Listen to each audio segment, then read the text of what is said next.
Bienvenue à bord du van des mini-mondes. Oscar et Sacha adorent se faire de nouveaux copains partout dans le monde. Et toi, tu veux découvrir 25 manières de te faire des amis à l'étranger? Alors, accroche-toi! Attachez vos ceintures. Aujourd'hui, direction le Japon. Assis sur un banc de bois, Oscar et Sacha admirent la beauté du temple du pavillon d'or.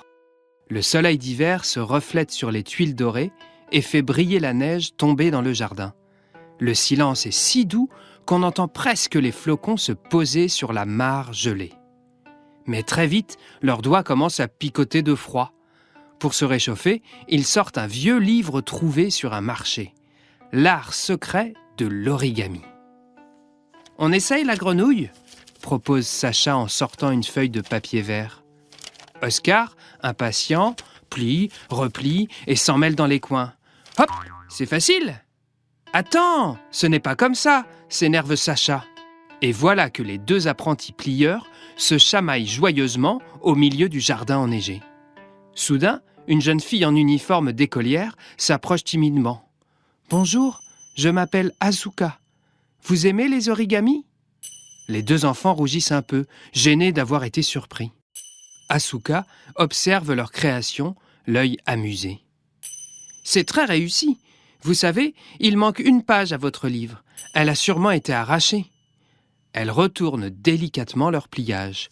Sous leurs yeux apparaît la silhouette d'un petit dragon ailé. Émerveillés, Oscar et Sacha éclatent de rire. Pour la remercier, ils décident de fabriquer le seul pliage qu'ils maîtrisent vraiment, une cocotte en papier. Asuka écrit à l'intérieur des mots secrets. Paix, amitié, rêve, chance. Mais leurs mains sont gelées, leurs joues rouges comme des pommes.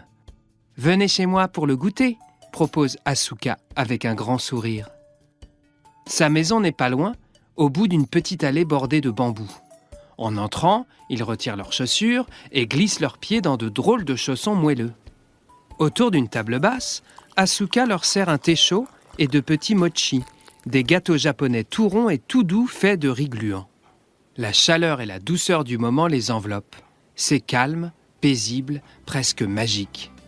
Revigorés, les enfants se lèvent et dansent en riant. « Et si on préparait un spectacle de danse pour les parents ?» propose Sacha. Asuka leur montre quelques pas de danse K-pop. Très vite, les trois amis sautillent, tournent, tapent des mains.